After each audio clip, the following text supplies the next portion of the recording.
Hey, everybody, welcome back. This is part two of my conversation with U.S. Air Force Colonel, award-winning author and speaker, and a true American hero, Lee Ellis.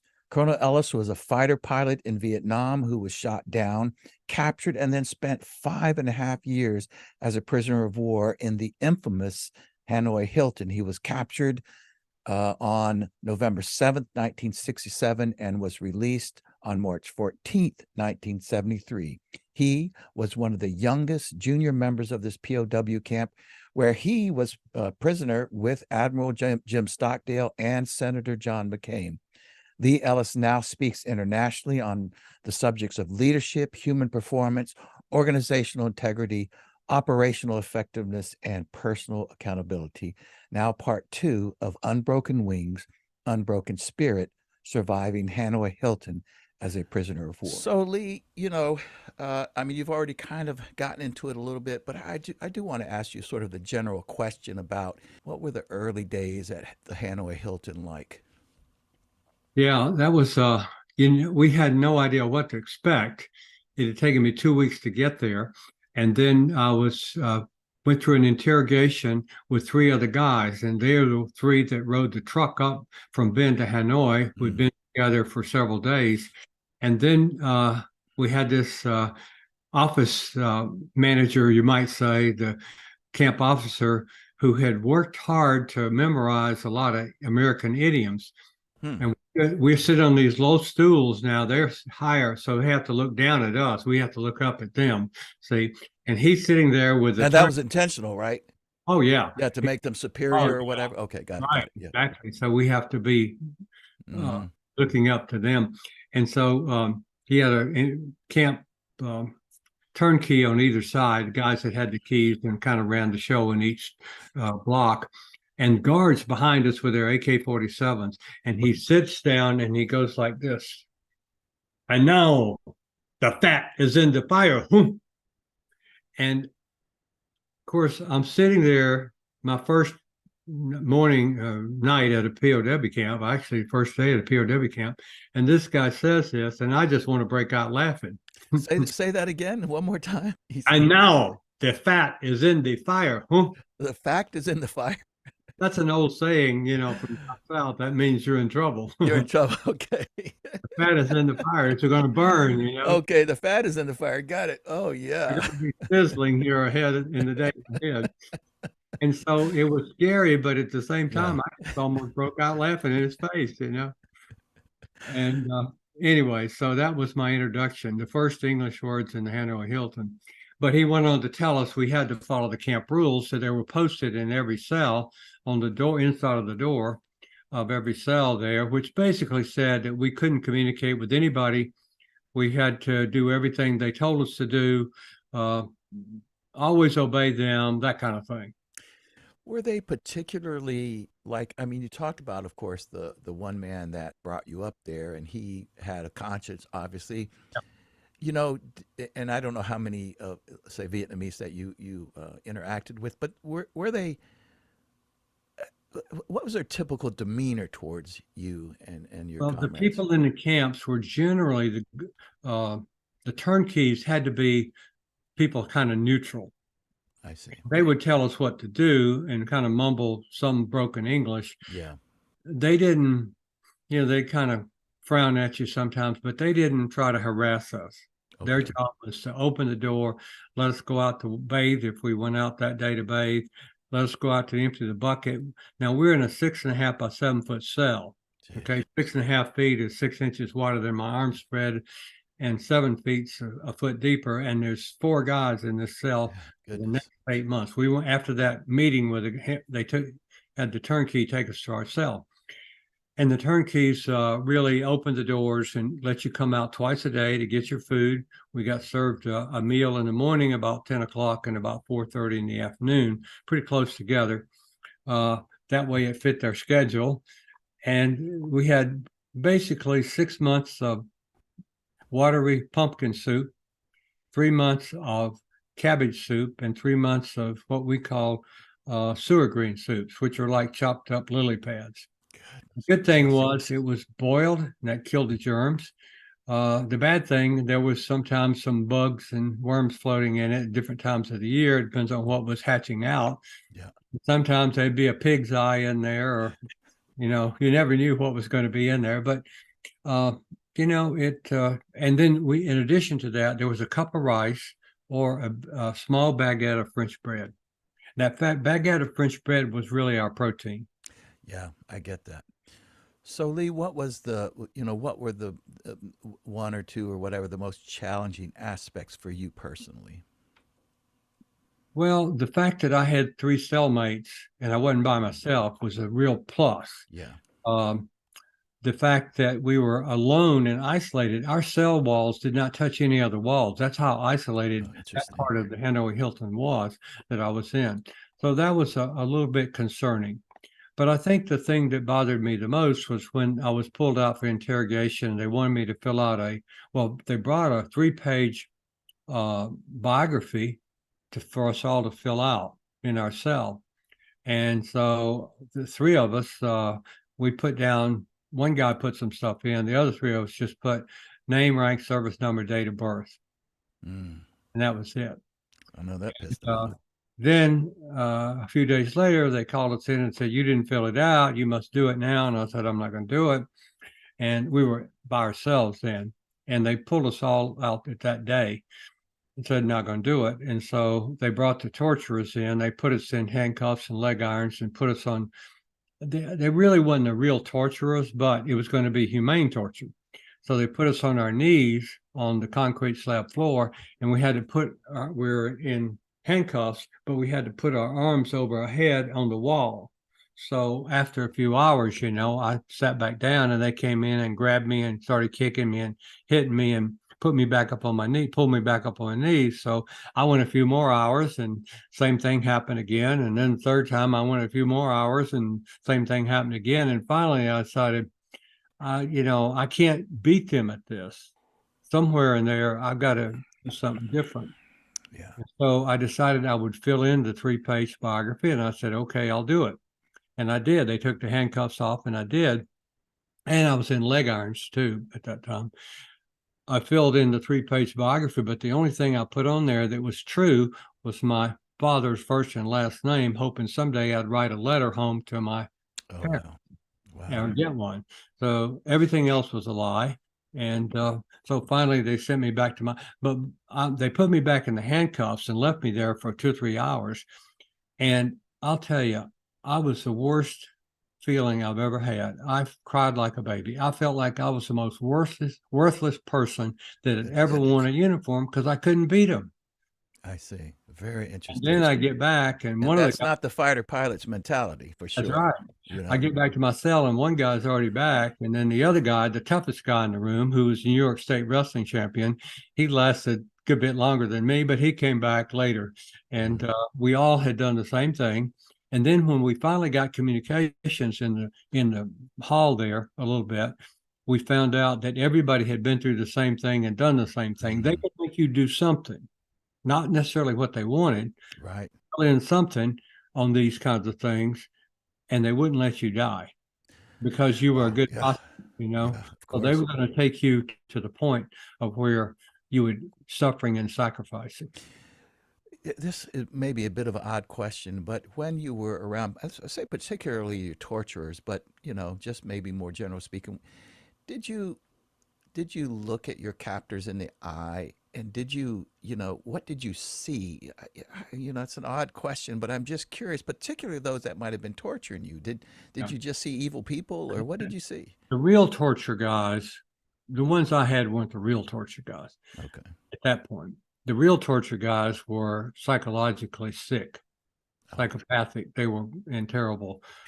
They would just laugh, and I wouldn't even go into the details, but it was No conscience. beyond what you can write. Okay. And, they were psychologically, mentally ill, sick people. But the people that were running the show, generally day to day, were really more doing their job. Yeah. They were Yeah. soldiers doing their job, Yeah. Yeah. just like we were dropping bombs, killing people. Okay. Fair enough. Yeah. No, I get that. I do. I get that.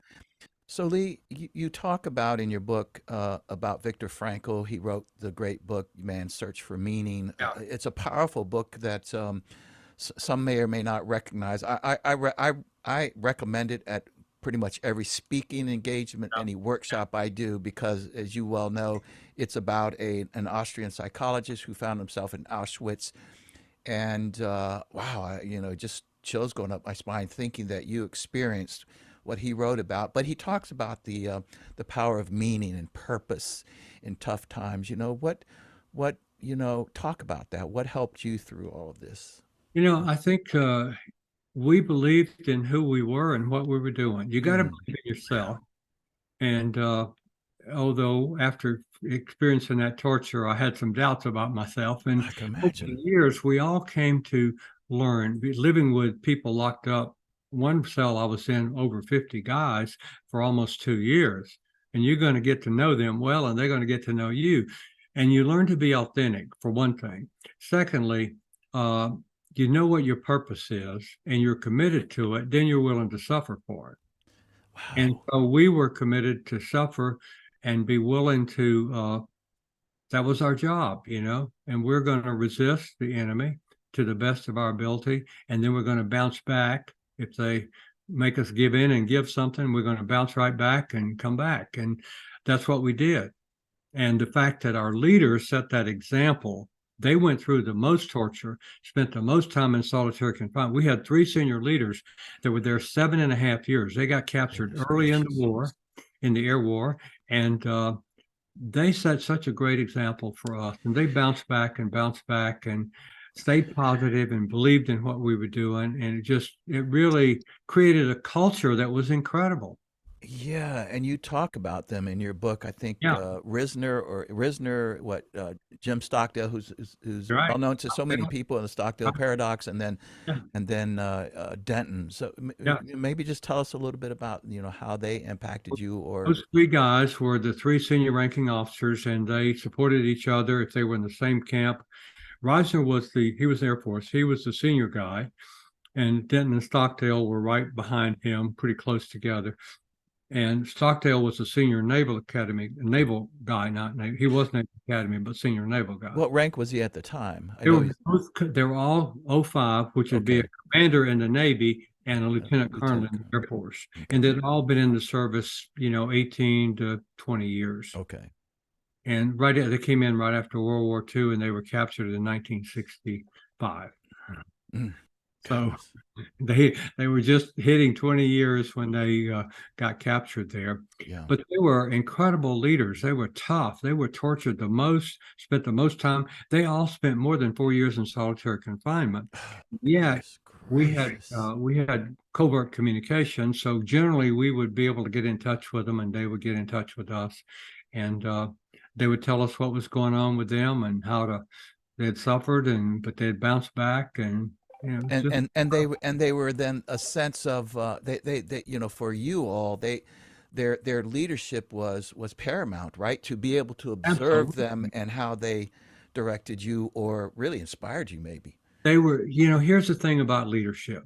The great leaders are both confident and humble. And when Mm. you're humble, you can be vulnerable. And they were very vulnerable. They talked about how they gave in and they gave them something, but they did their best to give them something that Gosh. would be worthwhile. Whew. That gave me chills to hear that. So Yeah. talk about a little bit, if you wouldn't mind, about Admiral Stockdale and the paradox that has become very well known to many people, particularly in our circles, but well beyond that. Talk a Mhm. little bit about that paradox and and how how it played out there about optimism and these other sorts of things. Yeah. One thing I will say about I know Jim Collins personally. I love all his books, Yeah. but somehow in that process of what Stockdale was saying, he used the word optimism. And Stockdale, what he meant was people who are overly positive and don't deal with the realities of the current situation. But you have to be an optimist. Optimism was the number one staying positive was the number one factor that enabled us to hang in there and come home healthy. You have to believe, and the Stockdale paradox says that you must never forget and you must always believe that you're going to get through this, but you have to deal with the realities of the current situation. Yeah. Cocktail paradox. So it's Yeah. kind of a picture in picture. You know, Yes. when TV came out with picture in picture. Mm-hmm, mm-hmm. So the reality is you got to be able to switch back and forth. And yes, you got to open up and believe that now is the time that we're going to believe that we can get through this. But at the same time, you got to deal with the suffering today. Wow. I mean, listen, I think everybody, who's, got at least one eye open has heard of this concept about, having hope and being optimistic and also, facing reality. But this paradox that you talk about is simple but so critical to just anybody, correct? That Yeah. on the one hand, when you're going through really, really hard times, you have to have hope and Yep. believe in your future, if you will. Right. But to your point, the paradox but at the same time, you got to have your eyes wide open and see reality for what it is. Right. Maybe And you just may a have to little bit suffer. more. Yeah, a little You're bit more. going to have to suffer, and you got to be willing to suffer. Suffer. Oh, I God. mean, think of all the history of people suffering. And if you can't think of it easily, think of the POWs leaders suffering, okay, and how they bounced back. They were there 7.5 years. You know, Henry Ford has a short version of that I really like. He says, whether you believe you can or you can't, you're probably right. Oh my gosh, that's so good. But so then how do you do that in real time? So you're suffering from whatever. How do you is it self-talk? Do you talk to yourself? Do you just keep repeating? Do you keep, you go from this and then you have to shift back to a positive mindset? How do you do that in practical terms, Lee? You know, for me, I've said initially, I said I can go home and we'll be home in 6 months because Mm-hmm. President Johnson, he wants to let this war keep going. He can't get reelected. He'll end it. And then he decided, announced in February, announced he wasn't going to run again. So the war lasted onward. But in the summer of 68, which is when I'd been there 6 months, I decided I could make it another year. And then the summer of 69, I said, well, I could make it 2 more years, but it was really three. But Oh, in interesting. there's the picture. I'm gonna make it out there. But day to day, you have to live day to day, and you have to deal with Mm, issues. And here's the thing: you have to deal with those issues, and with the courage to coach yourself to do the thing that you know is right wow. every day. You can't go wrong when you do your best to do what's right. You know, we have a courage uh, model that we use, and basically you look at it and you say, oh yeah, I want to do all that, but I'll tell you, it's hard to do that day to day. And so courage, we put courage in the middle now, because without courage, you can't do it. There's another great book. Courage, the Backbone of Leadership, by a guy who's on Gus Lee, and he's got this model. He shows all these things we believe over here, but then there's a river of fear. You got to Hmm. cross it to get to the other Yeah, you side. And gotta the cross it. only way you can get across the river of fear is courage. I love that. The analogy, the metaphor, if you will, of the river being of fear, that there is another other side, and you have to have courage to take that jump, walk, whatever it is that you have to do. Now, you mentioned earlier, Lee, just a little bit about the about your covert communication, and I know I've heard this before, but I'd love to hear a little bit more about the TAP code and sort of the overall, and maybe even venture off into a little bit about teamwork or something like this. But the Yeah. TAP code was interesting. Yes, you have to communicate to have a team and to have unity. And so we would risk our lives really to communicate with others, especially somebody new in the camp. We wanted to Mm. get them and say, man, we're proud of you. We're proud you're here. We're not going to leave without you. That we give them the Oh positive feel of man. we're part of somebody cares about me. And so we would take great risks. But now, Smitty Harris, POW number 5, F-105 pilot, was shot down Mm. in March of 1965. He was a POW almost 8 years. And when he went to survival school, the instructor said, now in World War II, they tapped on the pipes to communicate from one building to another in Germany. They had, in those cold buildings, they had pipes that carry water from one to the other. And so after the class, Smitty caught the instructor in the hallway and said, "You can't tap dots and dashes for Morse code." And the instructor said, "Oh, yes, I should have told you. It's a 5x5 matrix. A is 1, 1, B is 1, 2. Well, there's 26 letters in the alphabet. A 5x5 matrix, you got to leave one of those letters out.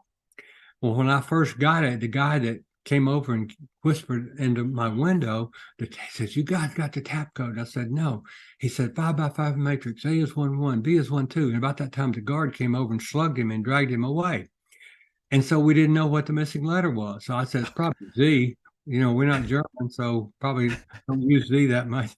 It was wrong. We found out about 6 weeks later that it was K, and you use C for K. And so we could tap through those 14 inches walls, and the guards couldn't hear us outside, but the guy on the other side could hear you. So you'd say, "Hi, that's the H, 2, 3. I, 2, 4. And we passed novels and books and histories and poems through the wall by tapping. You gotta be kidding me here. Amazing what you can do when you don't have anything else to do. And it's very important to communicate. And, you know, this month, my blog is on communication, and it is so important. In any team, any organization, you've got to really over communicate the message, because you got to do it in different ways. Some people read it, some people listen. Yeah. You know, all that sort of thing. And you got to listen also. Yeah, but however you do that, as you're saying, to have a strong team, the communication is an absolute must. Yep. You know, wow, that blows me away about, you know, the things that you must have conversed about. And at least to whatever degree you can, to be able to communicate in that way must have been not just productive, but an uplift of some sort. Yeah.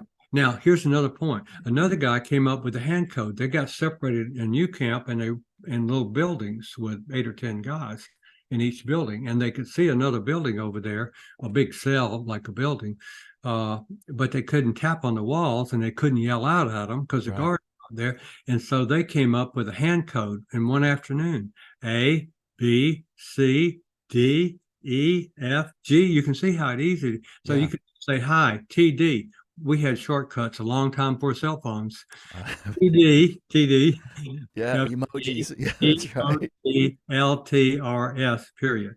Now, I got my first letter at 2.5 years. I wrote my first 6-line letter at 2 years. But you can see how quickly and quietly you could communicate with somebody. So communication was critical. Sometimes we'd steal a pencil somewhere in interrogation. We'd steal a pencil and write on these little brown towels of toilet paper we had and fold it up and slide it under somebody's door. One guy would distract all the guards and the turnkey, and the other guy would slide under their door. I mean, that's just amazing to hear all of this. So I want to get on to your current book, you know, but just maybe a couple. I told you at the beginning earlier when we were just chatting, I've got so many questions. I'm just not going to get them all in, and I'm going to have to get over myself on that. But do talk about what, of course, is in a very important aspect, I know, of your life, and as you talk about leadership and the other sort of things. But you mentioned, you talk about guarding your character. What do you mean by that, and why is it important? It's important to guard it because the reality is nobody lives perfectly. We all, I mean, in the first chapter of my 2016 book, Engage with Honor, Building a Culture of Courageous Accountability, I write that whole chapter. It's about high school honors class students that started cheating because they didn't want to waste time. And so they started cheating on an online course. And then two accounting people in my hometown here, one of them for a Christian ministry, the other one for the city, embezzled money from the county, from the home, and they went to jail. And then in Atlanta, 32 teachers were convicted of cheating on their students' tests so they could get them to score higher, so they could get their pay raise. Okay. Wow. And how many, you know, how many mayors in this country have been to jail? I can't And even imagine. some, you know, Illinois has two governors that gone to jail. So it's well one step away from being unethical. And you have got to work at it every day. I mean, you go back and read the Bible, most everybody famous in there was at one time or another unethical. Yeah. It's just human nature. You have to guard your character. You have to, whenever there is a conflict in your mind and you're not sure about it, you probably need to talk to a mentor or a coach or a friend. Say, does this sound okay? Would you think it's okay to do this? I've done that several times because I know I'm getting close. Yeah, and you mentioned earlier about the necessity for a leader to not only be confident but humble or have humility, and to assume that you can't be in a certain really tight spot and not go down the unethical road would lack some level of humility to recognize that might be to guard yourself of it as well, right? Yeah. And it's so easy to say, well, this okay this time. I need to do this. Yeah, you can make up all kinds of good reasons. You're trying to Okay, protect your image, you know? yes, that's true, and it becomes those that idea of competing values, you say, yeah, I mean, otherwise I wouldn't do it, but this is important, if I don't protect my image, then my followers won't follow. I mean, you can make up all kinds of stuff. So I want to switch here, if I will, to your book, Captured by Love. I have to admit, when I heard that you wrote this book, or I think I actually saw it on LinkedIn or something, wherever we're connected, and my first thought was, what? A badass fighter pilot wrote a book about love, Romance. Yeah. romance, if you will, romance. So, what inspired, a Top Gun pilot, fighter pilot, and I was in the Air Force, and I know you pilots, especially fighter pilots, were very arrogant. Yes. Oh, absolutely. What would, what would, Until it, we were captured, and uh, then you, we you all know, came home humble too. Still confident, but more humble. but more humble. I love that. So, but what inspired you to write Well, this? in these reunions, of course, I knew a lot of the guys. I lived Uh, with them for many years, and so we come home and I meet their wives, and then I met some of them girlfriends, and some of them were divorced and came home, and they met somebody quickly and remarried, and they were very happy.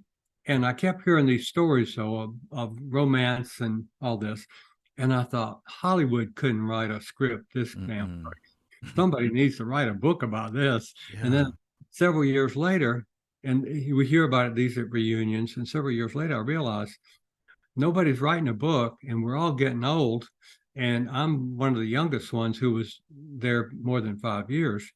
So I guess I better do it. So I found out from a friend of mine of a romance writer, Greg Godek, and I brought him in to help me because I knew that he could probably make it more romantic than I could because I would be too factual and all that. We interviewed 20 couples. In one case, both of them have passed on. They were Mm. in their 80s and passed on, but their son had written their story, and we worked with him and got their story out of what he was working on. And that was an incredible story because they had been, these two fighter pilots had been friends in the 50s and 60s, and one of them went down in 66. The other one went down in 67. But when the first one went down, his buddy took his wife and three boys back to Chattanooga from Japan and escorted him back. And then while he was there, his wife was sick, and his neighbor's wife was kind of helping look after her, but she died. His wife died. So he came home and he didn't have a wife. And this other gal friend, his friend, didn't come home, was declared dead at the end of the war. And so they met and dated for 3 months and got married, and they were married for over 40 years until they both passed away. My goodness. Incredible stories, like Yeah. that.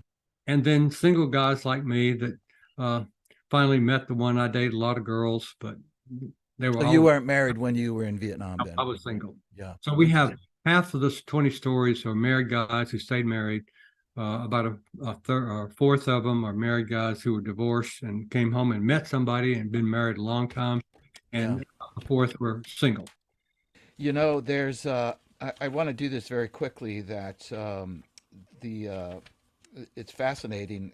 I have started reading it, and there were so many great stories in there, but one of them really caught my attention. If I could find it real quick, I think it's actually it was chapter one. Actually, love is.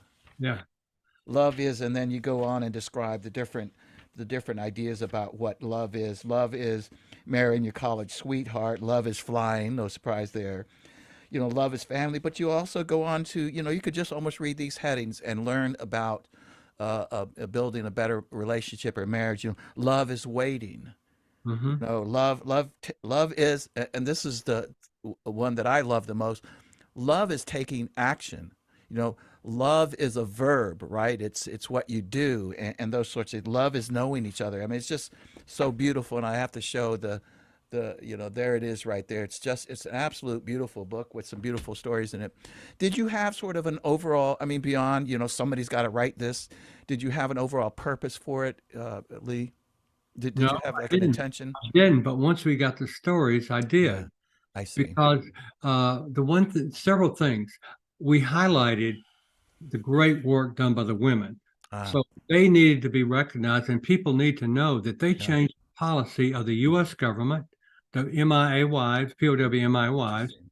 and families, changed the policy of the U.S. government, and they changed the policy of the communist government, which stopped the torture. And that was huge Wow, because we came home healthy, very healthy, healthier than our peers back home, very interesting. physically and mentally and emotionally, more healthy than they were after 5, 6, 7, 8 years, because they stopped the torture and we had time to get healthy, locked up with people who had been through worse stuff than we had. And I think you even talk about that in the book that some long term POWs perhaps came home a little bit more mentally and emotionally stronger or better off than one would suspect, right? Yeah, absolutely. In fact, the average age of our group is 87. Oh my gosh, that's we have incredible. we have reunions, and we have 5, 6, 7 guys over 90. And a And lot of and them are still driving, and some of them were flying until they were not. We have one guy that's 89 and a half, and he's still flying. I mean, I'll be honest with you. If that's me, I might be like, well, gee, I don't remember half of that. I know I loved my wife. That's it. We stayed married. Yeah. That's such a beautiful thing. The other, the other, the other thing I wanted to say about Yeah, this, though, please. there's some love lessons at the end of each chapter, and they're really almost amazingly, they're like leadership lessons, life lessons. Interesting. Being committed, we were committed as POWs, we were committed in our marriages, okay? Hmm. Uh, Having compassion and friendship, somebody you can sit down and talk to and have enjoy being with. Well, fighter pilots love to sit down and talk and tell stories, and so does a husband and wife. They got to have a time when you can sit down and talk. And I find out what my wife likes and adapt to that, because Lee, I'm she's not quite like me. We're totally opposite. and I might add to that is a critical piece that I think is something that many marriages lose. And I boast about my marriage all the time. We've been married 36 years. But one of the keys as to what you just said is this idea of maintaining a friendship. Yeah.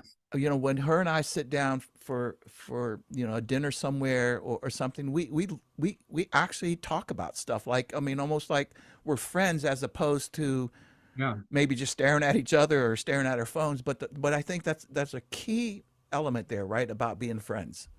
It is. I surveyed hundreds of leaders, Mm, over 500 in 4 or 5 years, but now it's more than several thousand I'm probably. sure. And I asked them to think of the greatest leader you've ever had from high school till today. What was the one attribute of that great leader? And by far, the number one is they listened to me. Goodness You know gracious. what happens when you listen to somebody? When you truly listen, they feel special. They feel worthy. They feel important. And there's nothing better. There's no stronger connection to somebody than helping them feel important and worthy and special. And listening, true listening. And to listen like that, though, you have to take out your mindset about something, put it on the table, and go sit down on the other side of the table with them and see what they're seeing and say, yes, thank you for sharing that. Oh, good. Oh, I'm sorry you had to go through that. Yeah. Don't tell them how to fix the problem. Just connect with them at the same level where they are. That's incredible. And as long as, there's been lessons about listening, it's still, in my estimation, one of the hardest and one of the least that most of us are good at. One of the things that most of us are not good at. Well, it's a personality wiring thing. And Mm. 40% of the population is born and built to not care much about listening. 40% Interesting. are pretty good listeners, okay? They will listen. Yeah. But so Yeah. again, back coaching yourself to adapt Yeah. as a person, a leader, you have to learn to coach yourself to adapt into the situation to provide the best behavior that's the most effective. So if it's to get away from logic and rational thinking, get down to the emotional level with somebody, you better get, if they're at the emotional level, you better get down there too and listen and connect with them, and they will value you. You have brought up this term more than once, and it's one that I kind of use as well, about coaching yourself. And I Mm-hmm. don't, that's a different concept than just talking to yourself, isn't it? Mm-hmm. Coaching yourself, in my way of thinking, is asking yourself questions. Kevin, what are the implications if you do that? And these, really trying to reflect on these questions, and not just this self-talk that we have, whether it be Right. negative or whatever the case might be. Yeah. Lee, if you wouldn't mind, and we don't have a lot of time here left, but I do want to mention this because I just could not live with myself that I didn't say this inside of this podcast, particularly when we talk about Captured by Love. And I think I'd mentioned to you this one time about my father, who was a Special Forces. He was a Green Beret. He was in Vietnam 3.5 years. I know he was there in '68. I was trying to think of some of the other years, but he was also there fairly early as well.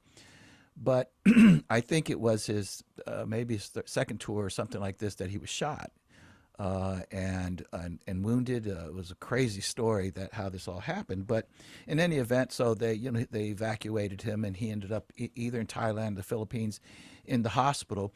And he wrote a song to my mother. My dad was a great country singer. I mean, really, really. I still remember in Bad Tolz, Germany, being raised there, and that's, I think it was a 10th Mountain Special Forces Mountain Division or something. Seeing his buddies come over, and he'd sit around and sing all these old songs, Hank Lachlan and Hank Snow, and he was just a brilliant, brilliant singer. He really was. But he wrote this song to my mother, and it was called "Leaving You Alone." Mm. And it even starts off, "I left you there all alone," and he's talking about him leaving her. Yeah.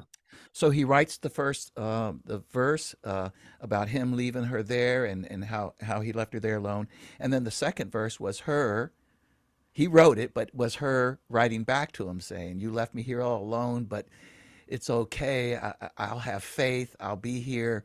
Ooh, almost choking me up. But it's a beautiful. My dad passed two years ago, and and I'll be honest with you, I'm going to record that song soon. But here's the thing: can you share, even if it's sort of an abbreviated version of any story that may have struck you, even just maybe even if anecdote version of it or something like this, of any of these stories? I think one of the things that comes out is when you are secure with somebody, you can have humor. Yes. And humor was big in the POW camp. After about 3 months, all of a sudden, somebody said something, it was funny. And from then on, every day, we said a lot of funny things. And because it really lifts your spirits and kind of frees you away from the worry a little bit for a while. And I've worked with emergency room doctors and nurses. Wow. They're always into humor, and the POWs. And Yeah. so in great marriages, they have humor. That's what we discovered. So that's one thing, is that there's humor. Um, and every situation is a little bit different. And what really matters is that you and that person have the same values and you're committed. Now, if a specific story, Yeah, I mean, I kind of put you on the spot there, but well, one that comes to mind because I'm here in North Georgia, but we have Tallulah Gorge, Tallulah Falls, Tallulah Gorge, and it's I don't know 900,000 feet gorge down deep, and they have you can go up on they've always had for 100 years. They've had a place where you could go up and look at the gorge, and it's called Lover's Leap because the story was an Indian couple. She had dived over because of something happened. Her tribe wouldn't let her marry her boyfriend, and so he dived over after her. Okay. oh goodness. Oh, this couple, this guy's an army colonel story in the book, and they met when he was a junior or senior, and she was a freshman. And right after he graduated, he proposed to her about 6 months after he graduated. But he took her. He was in the army. He came back home on leave, and he took her over to Tallulah Falls to Lover's Leap and proposed to her and had a ring for her. So right there on Lover's Leap, one of the stories was they proposed. Yeah, that's funny. I thought you were going to say that he dropped the ring and jumped in after it to catch it. That's something else. Well, just a couple more questions. One more quick story, please.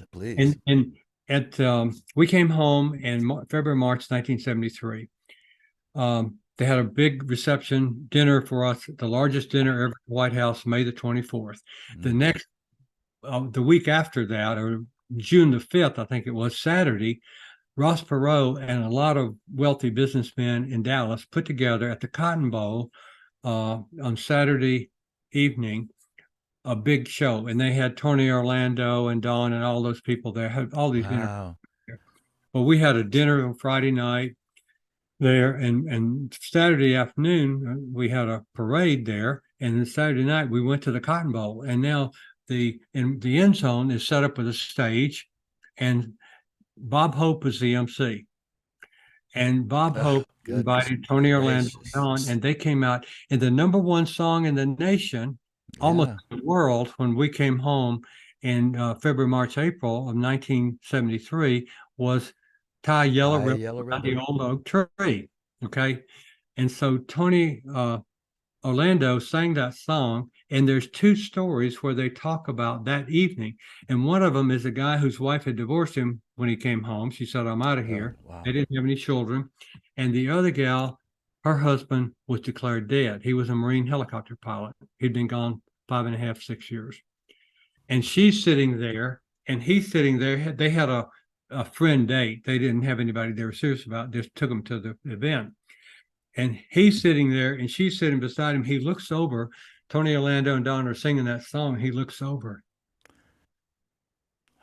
Got tears. And he leans over and puts his arm on her shoulder and gives her a kiss on the cheek. 3 months later, he proposed. 6 months later, they were married. They've been married 49 years. That's incredible, And isn't that amazing? That is absolutely amazing. And if folks listening and watching this don't know the song "Tie Yellow Ribbon Around the Old Oak Tree," go look it up at Tony Orlando and Don, and that is about. I think it was written specifically for, right for. No, it wasn't. It was written by someone who had an experience of have a friend in the jail and coming home. Oh, I see. I thought it was written. I guess that's how tied it was to the. It was. It kicked off right as we were coming home, and so everybody loved that song. By the way, at the top of the book title here, you can see the two endorsers of the book are Tony Orlando and Gary Sinise. It doesn't get any better than that. I was going to mention that. You're exactly right, and a ton of great endorsements, But you're right, to get Tony Orlando, who obviously has, I don't know, maybe from that moment and well beyond, with this song has just been very notable in the lives of veterans and certainly people who went away to war. And then Gary Sinise, I mean, what can you even say? I think Gary lives around Nashville here, doesn't he? The organization has moved to Nashville. Oh, I see. He was planning to move up there in July, but he's had some problems at home. His son is seriously ill. Yeah.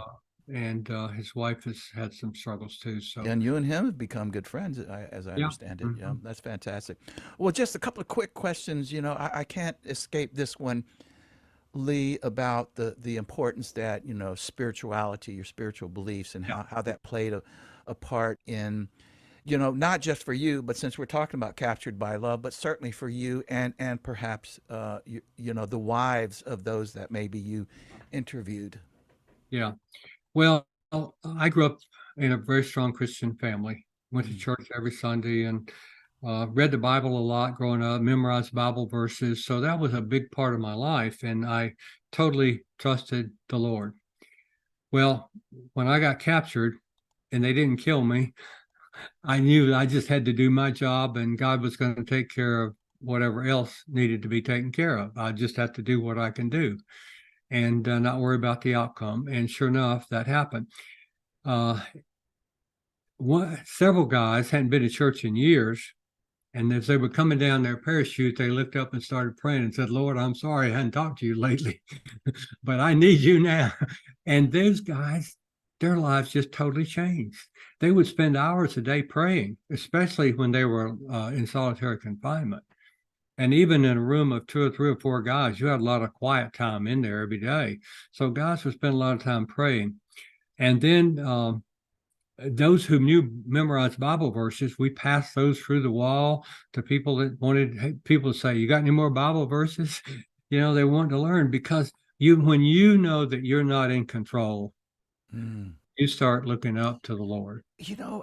I mean, that just touches me so much, because the other part of that is that, we often, I don't speak for myself, often, pray for a certain outcome.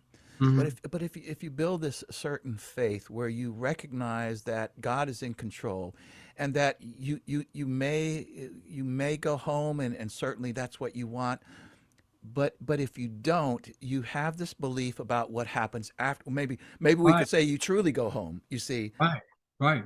oh my goodness, Yeah, so it is. I built a model in 1990 that says, "Here's all the things we can do. hmm, hmm, God's on the other side of this, and so we do all this right here, but we don't control that over here." I love that. I So we love that. trust in him, and it kind of circles and hooks back up.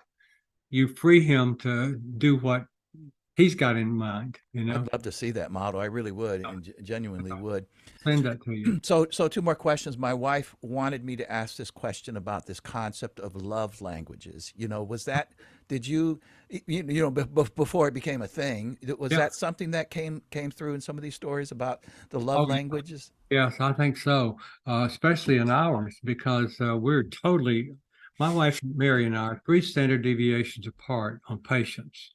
Hmm, Patient people do not like direct talk. They don't like intense stuff, and I'm very interesting. intense. I get very emotional and intense. They don't like that. And so I had to learn to coach myself to tone it down. In fact, I tell people I went down in the early 90s, I went down to the store there in Gainesville, Georgia, and had them put a rheostat in my back so I could turn down my intensity Are you before I went serious? home. That's a mental picture of how I do Yeah, it yeah, when I yeah, approach Mary because she doesn't like intense stuff. So love language is very important. yeah, And we're just wired differently, yeah. we're wired differently. It's very And a lot of interesting. that, it's first of all, it's personality, and and there's a lot of overplay because men have different types of what do you call it, than women. Um, The chemicals in our body. oh, I see. Yeah, yeah, yeah, yeah, Women yeah, have yeah. more of this, and men have Yeah. more of that. Yeah, yeah, yeah, yeah, yeah. I see what you're saying. It The makes us testosterone or whatever. Yeah, yeah, yeah. These sorts of right. It things. makes us operate differently and talk differently Yeah. sometimes. And sometimes I think we just well, some are not even self-aware about this. I'd say even more men, I mean, if that's fair to say, but men, but so some are not aware of this idea at all that there are love languages. Yep. And then others, probably don't value it or practice it enough. I mean, I certainly fall into that category as well. Yeah. We run into that concept, and I have to oftentimes think to myself, Kevin, maybe like yourself, I didn't really know that about the patience thing, that but that's very important. So You need to take our assessment and you can see. Well, I was just going to ask you about that. I Yeah. understand that you are taking one of your assessments, or you've taken one of your assessments that you've developed to be able to apply to relationships. Is that Yeah. right? Your Yeah, NAT traits or we, something like this? yeah, we have a comparison report for two people that shows how far, where you're similar, where you're different. My wife and I are different on every factor of behavior. Wow. And we're two standard deviations apart on most of them. Like I'm very outgoing. She's very reserved and introverted. So she doesn't like, if she goes out 2 nights in a row, she's going to take she got a lot of time to recover, reading, sleeping. Whereas me, go out 2 nights in a row, I'm ready to go the third night, man. I'm energized. That's very interesting. I'm only afraid that if Jane and I both take that, she'll spend the rest of our marriage saying, "I told you so. I told you so." You know, so, Well, so oh, you beat her to the punch. You say, you know what? I learned a lot. There's a lot I didn't know. You were right. You were right. well, listen, just maybe lastly about the book, how do you think this book? Because I do want to encourage it. It is very interesting. It's a fun book to read too. I mean, it's just really not just interesting, but inspiring in a lot of ways. But how does this book inspire you? I'm sure heard back from readers and so forth about personal relationships. How can this help, and particularly maybe help readers in terms of their relationships? Any I think, relationship, really. yeah, I think it always helps me when I read stories about how someone has endured a very difficult time and how they got through it. Viktor Frankl, we were talking about him at the beginning. Hmm. Uh, I think it inspires it. It reminds us we can make it, we can do it, but we will probably have to adapt. We'll have to be committed in this area, and we'll have to adapt in that area. Uh, and I think that's one of the big parts of the book. And there is history. There's also between each chapter, each story, there is a historical highlight. Most of them are one page, and half of them are from the POW camps, and half Interesting. what the wives were doing back home and what was going on here, and the support they had from people like Ross Perot and things like that. So I think that's another thing. But I think it just really comes down to having a good understanding of what it means to be committed to somebody. Mm, You need to think it through before you make that commitment, to make sure their values are the same as your everything else you can adapt in. that's a But good point. values is very difficult to adapt to somebody who doesn't share your values of ethics and life and that sort of thing. Wow, that's fantastic. And so I do encourage people to read it. And faith is And part of faith our is faith. another big one. Yeah, of course. Yeah, yeah. I see sometimes, I don't, I can't say I've done any research on it, but, see where people who come together and get married and have two different faiths, two different religions. And I'm not saying it can't work, but whether it's about spirituality or not, there's a real conflict in values, as you're saying. And so, Well, we have one story though with a guy who is a strong Christian married to a strong Jewish gal. interesting. And they've had probably one of the best marriages I've ever No seen. kidding. How But they love fabulous. and respect each other. And I've been to their house, and at lunch we had the blessing, and so Mm. he said a blessing and everything. And she supports his faith 100%. She was Jewish, and there's so much overlap in There's our a lot of faith overlap there. Yeah. that they have worked out really well. Yeah. Goodness gracious. Well, listen, Lee, just before I close and make a statement to you, I would love if you would share, and I'll put all of these, of course, in the show notes. Where can people find you? Where can they find your assessments? Mhm. Your books. I mean, share as much as you'd like. And I'd also like to know, what are you up to right now? What's happening for you? Okay, well, first of all, there are two websites. They do overlap, but Captured by Love, the one for that is POW Romance. That's real easy to remember. POWromance.com. If you go there, you can download the first 50 pages. You can order its on audiobook, Kindle. There's links to Amazon, Barnes and Nobles, Books a Million, BAM. But what if they're so fortunate like me to get one that's autographed? How do Yeah. they do that? Can they? Oh, yes, you can. Well, we'll talk about it, and I'll put Yeah, them in the I'll notes where send they can you. do There that. you Yeah, go. yeah, yeah. The leadingwithhonor.com is, and now I have a blog, a free blog every month. This month it's on communications. I usually tap in a little bit one of those stories I was talking about. And I do a 5-6, this month 7-minute, but usually 5 or 6 minute video blog about that same subject.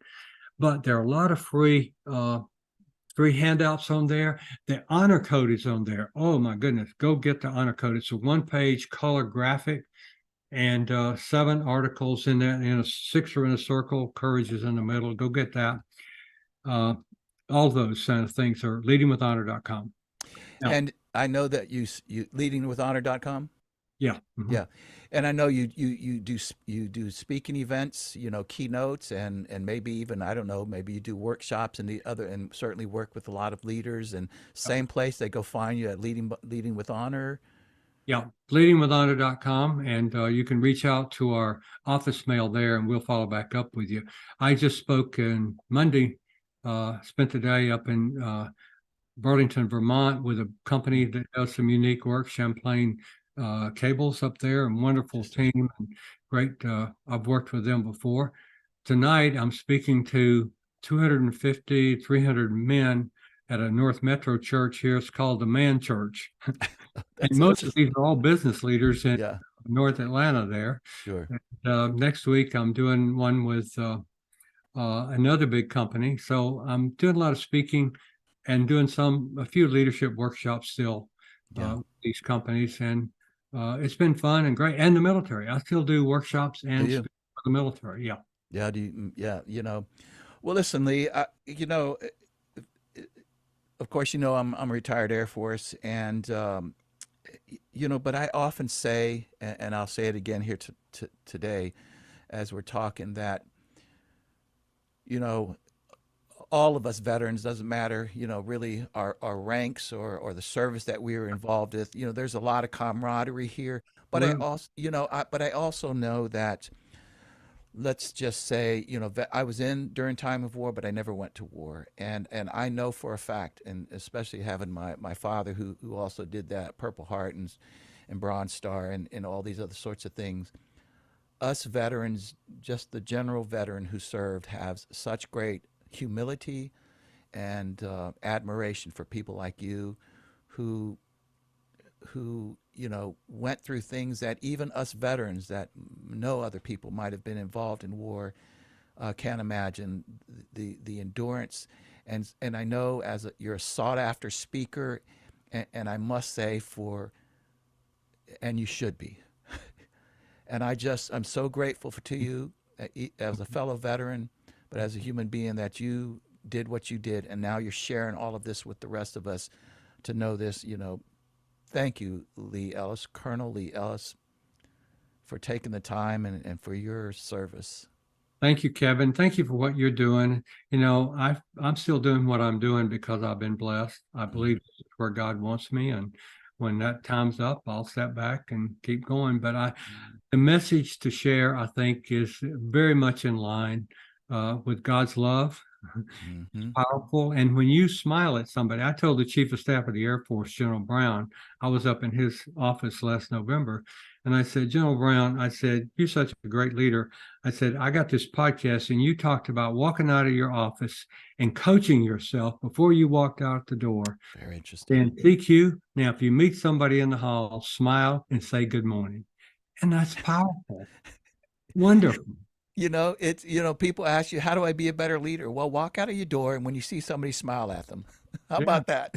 Because that's like a ray of God's love. It makes them feel valued and important. That's a beautiful thing. Yeah. Well, once again, thank you so much. God bless you, Lee Ellis. And I hope to talk to you again. Thank you, sir. Yes, sir. Take Thank care. you. Okay. Bye-bye. Okay. Well, my goodness. I'm so glad we did this. Even the second time around was even better than the first time around, and the first time around was awesome. So I can't thank you enough for taking the time, Lee. Well, thank you for having me. I really appreciate it. And I wanted to mention to you 2 things. I was at AFA last week, Oh, is that right? Yeah. And it was great to see. I met.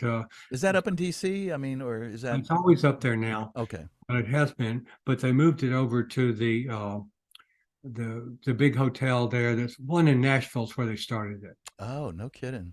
Yeah, the Is it the Lowe's in Font or Lowe's, or oh, are you what's talking the about big, the Opryland Hotel? yeah, that one. Oh, What's the name? wow. Whew. The Yeah. one that the company that it's called The the big giant one, the Gaylord Gaylord. Gaylord. Gaylord, yeah. Whew. That's Gaylord National is the one. yeah. It's right across the river, actually. Yes. in Yes. DC. But that's where they've had it the last 7, 8, 9, 10 Oh, I'll years be darned. since it opened. Yeah, it used to be in downtown DC, but it was great. I saw. I don't know if you ever met General Gary North or not. General No. North is Mm-mm. retired. He's chairman of the board at MOA. I think he's been on the board at AFA. And General Speedy Martin was there. I know who you're talking about. I don't These even know him guys, personally. all these old guys, Yeah. they're younger than me. They're in Yeah. their 69 to 70 time. Did you ever meet Fogelman or Yeah, I is did. that right? I don't know him though, but I met him. I met him as well one time, and then another person who endorsed my book was General Robertson, Tony Robertson. I don't know if you knew him. He was a 4-star. His last command, I believe, was the Transportation Command, or what was it called? It was MAC, and then it changed to, I think, Transportation Command or Yeah, something like that. Brian MAC had out of St. Louis. AMC. Yeah, Over. AMC. That's right. That's right. AMC. Yeah, I'm forgetting I all this. only know because I've been there around it a lot lately. I'm sure. I'm sure you have. Well, His name well, is this familiar, but I don't remember him. The other thing I want to mention is great guy.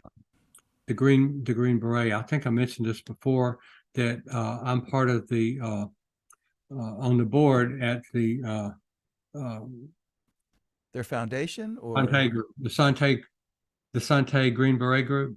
oh, I didn't know that. I don't think you did mention it. The Sante Raiders they raided the camp that we had been in. And Oh, so they come to a lot of our reunions and we go to their reunions. The people that lived at Sante especially, but any POW. wow. But the old famous Green Beret guy from World War II, and then later Green Beret, he trained them, and they raided that camp in a perfect way, but we weren't there.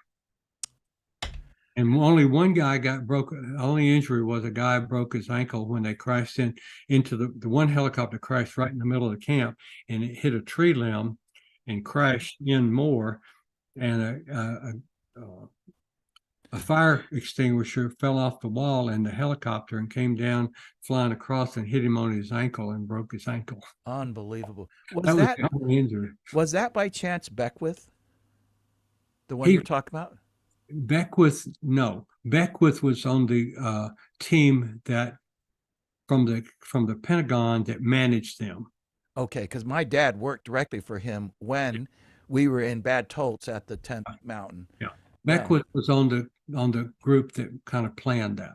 Okay. Oh, that's fantastic. That's incredible. I'll What was the send you. name of what was the name what was the name of that group? The rate that and the Sante Raider. What was, Sante how do you Sante how do you spell that? SONTAY. SONTAY. Sante. I'm gonna look that up. November the 21st, 1970, and that changed the whole world up there. Uh, uh, Gosh, I it wish my dad was here really to ask him. changed our world Yeah. because they got scared. They put us in a showplace camp. They just opened up in the summer of 70.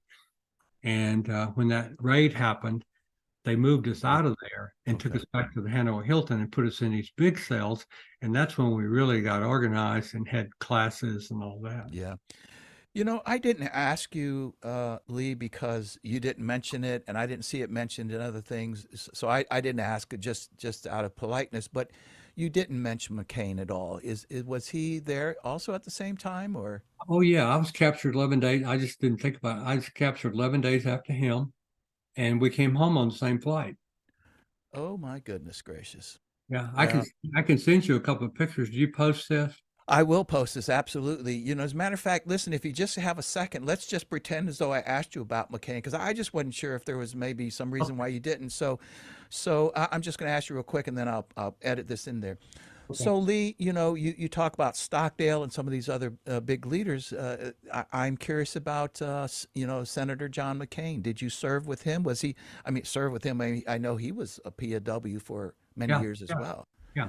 Well, he was shot down and captured 11 days before me.